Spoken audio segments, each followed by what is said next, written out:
yes, I wanted to speak to you today not about professional dancing, but about a traditional dance form called contra dancing. And I'm making the assumption that not everybody in this audience has ever had a chance to do this form of dance. A traditional dance form can be a recreational dance form, or it can be a very highly stylized, very classical form like India's Bharatanatyam or Kathak dance. This form of dance about which I'm speaking tonight, or today, it comes from the European courts and was translated through the countrysides and eventually ended up in New England and spread throughout the United States.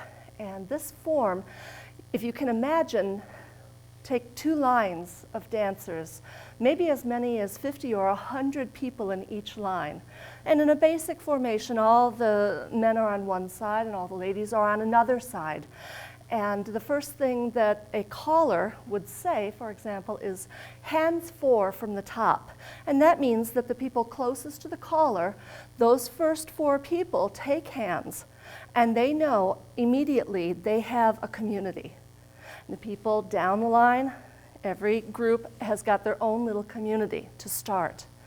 Well, they start by doing simple moves, usually maybe circling to the left or circling to the right, or maybe linking arms, walking around their partner, or any of a number of square dance type moves. Moves that are meant to be done by ordinary people with a minimum of instruction and a maximum of enjoyment. Usually there's live music, and that only adds to the fun. Now, during contra dancing, you don't stay with those 4 people in your set, or those 6 people, or whatever the number is, because there are different formations. Eventually, the couples trade places, and then they dance with the next couple in the line. And then they trade places, and on it goes until they get to the end of the line, then they turn around and they come back up. And so during the course of a typical contra dance, which might last, 10, 20 minutes easily, you get to dance with many people in the hall. And in passing, you become sort of friends in those little clusters. But at the same time, the whole community is working together. The whole community, when you see it from above, looks like a magnificent machine with gears. And everything, when it's working perfectly with the music, is an astoundingly beautiful work of art. And it's made spontaneously by the performers, but of course the caller has control. First of all, they call all of the movements for the first few times, then maybe just a few cue words. And then finally, you almost don't realize it when you're in the middle of it, but you're dancing, you memorize the movements, and you're able to dance with your partner or partners, and so it goes. And you don't realize it, but you're exercising. You're walking easily 5, 10 miles in a night, because these aerobic dances are making your heart rate rise. They're increasing your VO2. They are helping you to become more healthy, and yet all you're doing really is walking in formation to music. That's a beautiful thing. As a traditional dance form, it has some purposes, such as it can commemorate events, like historical events. Maybe there are certain gatherings and somebody wants to create a contra dance just for that gathering, and so they'll name it after the gathering. These things are carried on from year to year, and often the callers will credit the original callers, so there's a sense of continuity through the years, and we know who created this or that contra dance, and there are thousands and thousands of them, all based on these relatively simple movements. So, as a traditional dance form, that was not what I grew up doing. I grew up in the late 1960s, the early 1970s. And I grew up not far from here, about an hour down the road, in a town called Elmira Heights. And I grew up dancing with my sisters in the kitchen. And my sister Dory would put on the music, and she would say, okay, and then you do this step. All right, and then she'd say, oh, and then there's this one. And so we would do that for hours and hours, because we didn't have money to go anyplace else, maybe to the drive-in once a year. But dancing was our form of entertaining each other.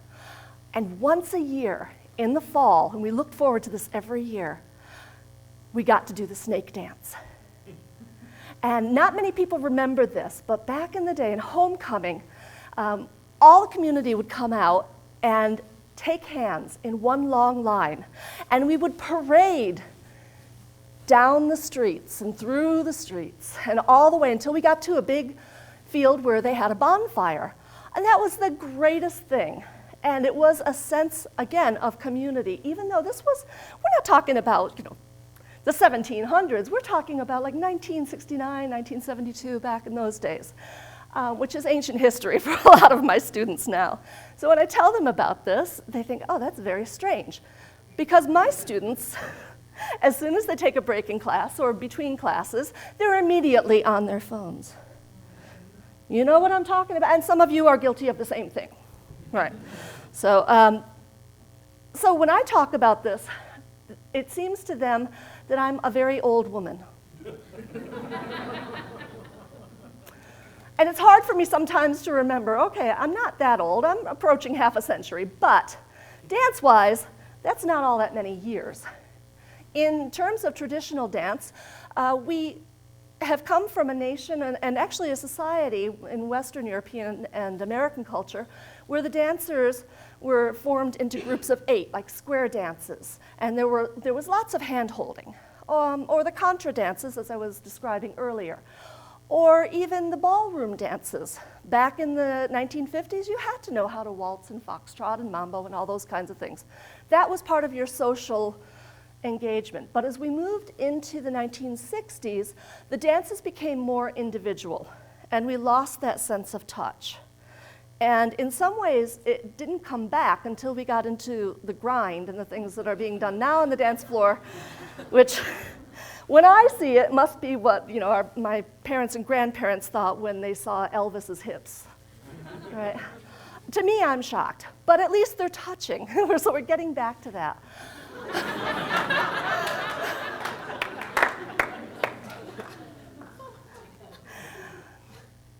So when people touch each other, it's not just about the sex, although that's a good part of it.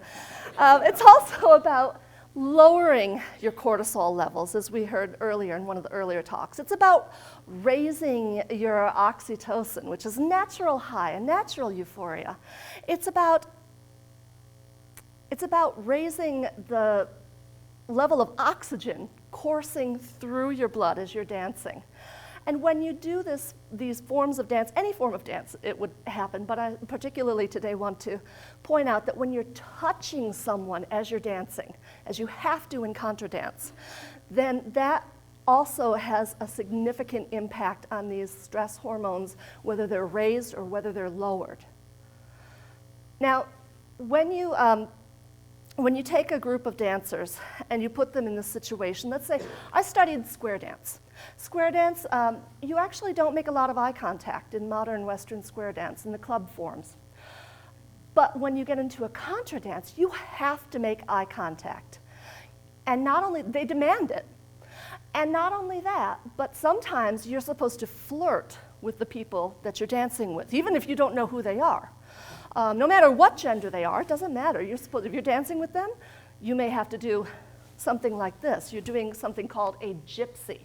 And the gypsy means you walk around your partner like this, gazing intently into their eyes. You walk around and eventually you melt into each other's arms and you swing and you get dizzy.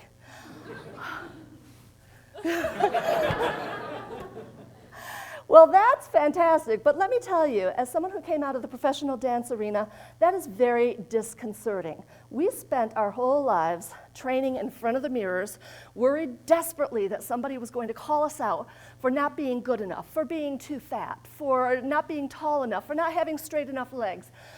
We were focused in the mirror just as people today are focused down into their devices.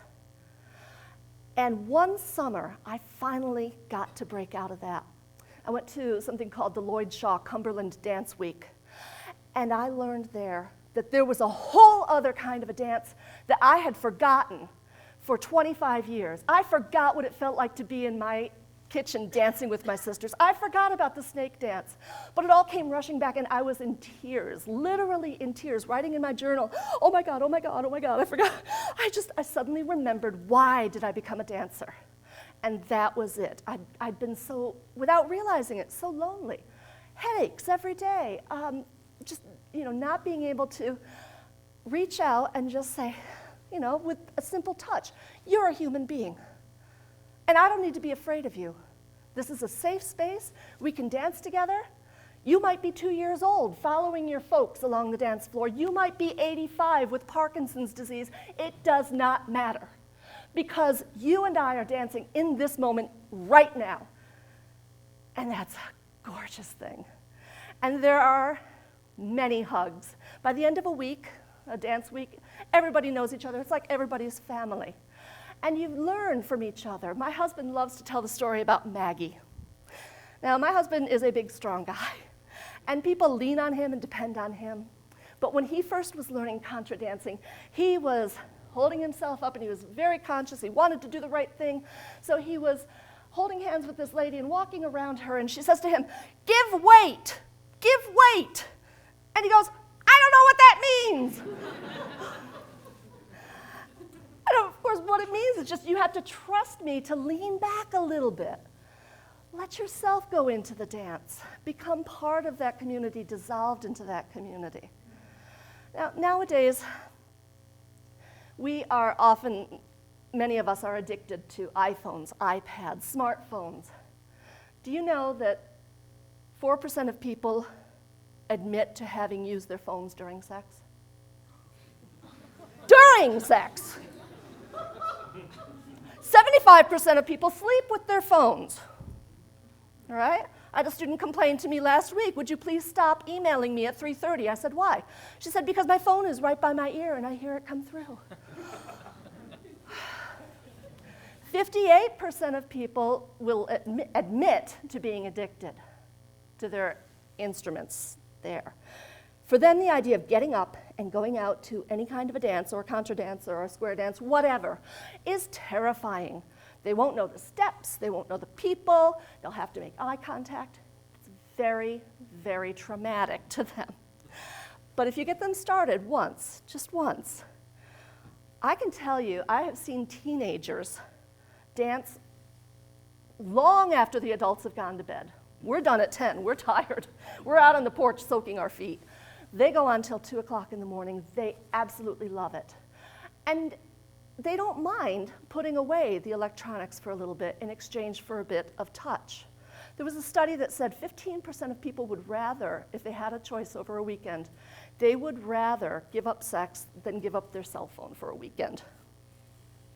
Now, these kids, with their hormones raging, would rather dance. That's important. And we're reaching out to a new audience now also with techno-contra, wearing glow necklaces and bracelets, dancing not to live music, but to techno music with the collar beats, with the collar calling out over the beats. And I gotta tell you, it's a living form. And it builds community. It's good for your health. It's good for your social connections. It helps elderly people stay connected and avoid loneliness. And I think that if more people would get out just one night and try contra dancing, our society could be changed. So I want to thank you very much for listening.